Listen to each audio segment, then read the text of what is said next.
Kokot. Jeden bamber miał ci coś bez 200 kurziców, kur i ani jednego kutymu kokota. Poszedł tuż do sąsiada, co by się lajsnąć, tak można ze 3 kokoty od niego. Na to ten sąsiad pytał się go. A rzeknij mi opie, czemu a że 3? Ja ci sprzedam mojego kokota, którego mianują Erwin. Erwin to ci jest taki kokot, który poradził obsłużyć bez 300 można kurziców. Pod Wilcą obalili można 2 halbeczki, dobili torgu, hop wrócił się nazad ze tym Erwinem do chałupy, wypuścił go ze klotki i rządzi.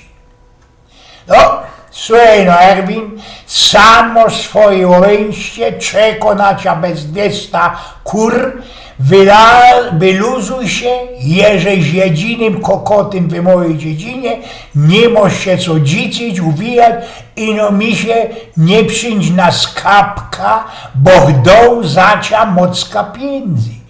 Ledwo hop skończył goda, kokot sru do kokocińca, przeleciał wszystkie kurzyce i to pora razy ino pierze furgało naokoło.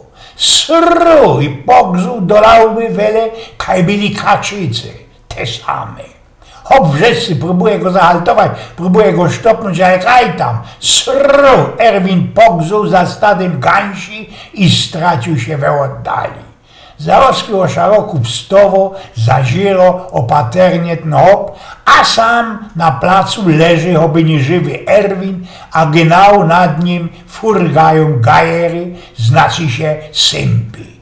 Podlazuje hop ku niemu i wrzescy. A dziś go golej ci, co byś dał se pokój, tyle kasy praskło mi do flapsu.